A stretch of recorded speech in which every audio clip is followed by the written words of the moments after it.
This is the CHRILLCAST. I'm Chris. And I'm Will.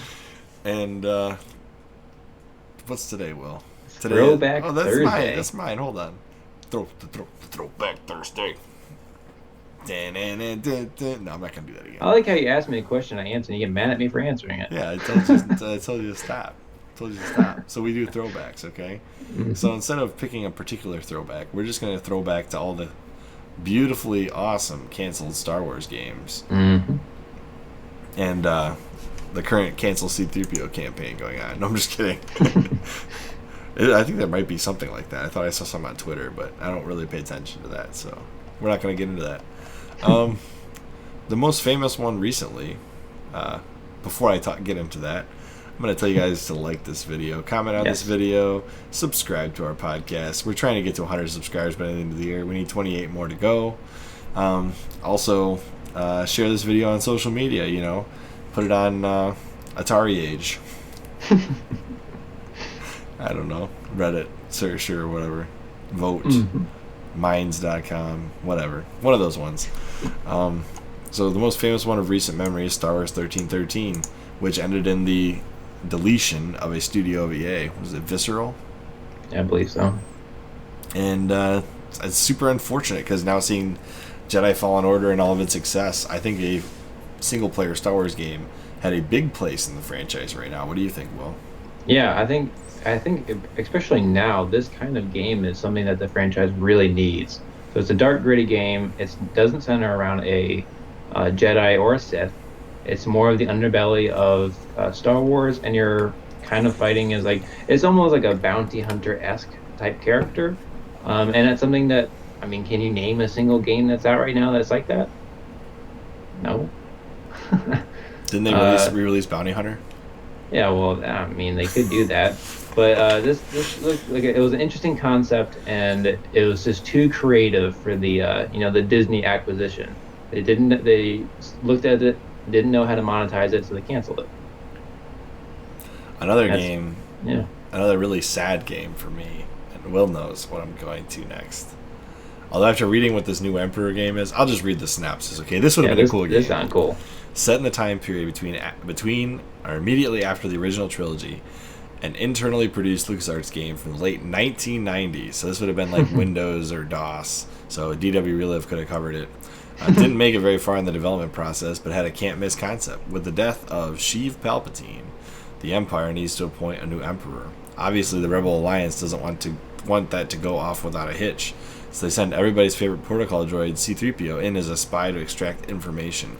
The project was intended to combine CGI and live action on blue screens, which seems like a strange choice, but could have been cool. Alright. And Dark Squadron was like the Emperor's side version of Rogue Squadron, so it would have been cool playing as TIE fighters. But the one I care about the most, and I think I've brought this up at least 10 times, Knights of the Old Republic 3. Alright. This game could have blown the doors off of anything else we got. From the entire Star Wars franchise of video games, I don't think anything in my mind is as good as Knights of the Old Republic. And the fact that they're not canon anymore gives me no hope that this will ever happen. But I'm still hopeful. I really hope that this third one comes out. Maybe Disney will wake up one day and say, you know what? We have this franchise that's been sitting dormant for like 20 years now. Who can we give this to? Oh, look. EA has BioWare, the company that originally did this. Or let's say Microsoft has Obsidian. Or just BioWare. I realized BioWare started it. But Obsidian did too, and they didn't finish too, so I'm not really... I don't know, we'll see. Hey. Anyways, so Knights of the Republic 3, alright? Don't give me this Old Republic Online crap, alright? I don't want to play an MMO. I want a start-to-finish single-player Star Wars game with RPG mechanics, okay? So here's a question for you, though. Would you want it to maintain the same fighting mechanics where you have, the slot system, or do you want it to be, like an action RPG? If they changed it to be like Mass Effect, I'd be fine with that. But not Andromeda. We can forget that thing ever happened, okay? But here's the thing. This was like the game that kickstarted BioWare's negotiation, social, moral bar style games, alright? Without Knights of the Old Republic, You don't get Mass Effect 1, 2, 3. All right? You don't get Dragon Age. You don't get Anthem. Yeah. You don't get... what's that game I gave you? Oh, Jade Empire. Jade Empire. You don't get Jade Empire either. All right. So without that, you don't get the style system. You don't get this morality compass. You don't get this stylistic choices type games that actually impact the story. All right.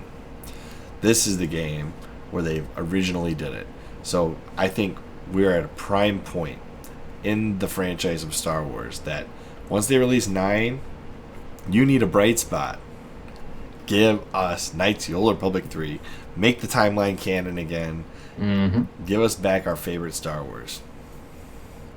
My favorite Star Wars. My favorite Star Wars. I'm not going to talk for Will. No, I would be so for this. I'd be so pumped if they made a KOTOR 3. Yes, that would be great. So I would prefer with action RPG elements, though. I know some people who are huge fans of the series would be very upset with that comment, but just for an honorable mention that we were potentially going to talk about, Battle of the Sith Lords. Just this picture of Darth Maul makes me want to play it. All right, so here's the thing. It says if you were around for the prequels, you remember how much Darth Maul got hyped up in the marketing for Episode 1, only to get his butt beat by Obi-Wan and never return to the big screen. Well, until Solo, almost 20 years later. Don't count it. Not canon. I'm just kidding. Yeah, I'm totally fine with that. The character remained popular despite all this because he looks so cool. All right. Yeah, and he had a double lightsaber. That was so cool. So there's a game they were working on by Redfly for the PS2 and the Wii. That's an odd combination of systems. Battle of the Sith Lords, which will let players control a dual-bladed lightsaber wielder in a combat-centered adventure that would bring him into conflict with numerous characters from the expanded universe. Very the project was shuttered after Disney's purchase of Lucasfilm. Of course it was. Of course. And there's Untitled Chewbacca Game, not to get confused with Untitled Goose Game. Just walk around like a Wookiee going... Exactly. Well, he has a cool crossbow gun, so... I was joking because Untitled Goose Game... I know what it is. Yeah. And then there's Star Wars Outpost, which looks like a mobile version of Star Wars Galactic Battlegrounds, which actually did come out. So, in the history of Star Wars, there's been a lot of good games that never came out. Yep, and another one that doesn't seem to be mentioned here is Republic Commando 2. Oh, there was one? Yeah. There was supposed to be one, I mean? Yeah, there was. I am disappointed that they're probably not going to make that game. I would really like to see the old one remastered, and then a second one come out. That'd be cool. Oh yeah, it was supposed to pick up after Order 66, and this squad disobeys that command. So, cool. Cool. Yeah. So lots of canceled Star Wars games over the years. A lot of stuff that could have come out that didn't. Thank you, Disney. Some of those weren't Disney's fault. That's the end, Will. Thank you, Disney. That's it. Right. That's the end.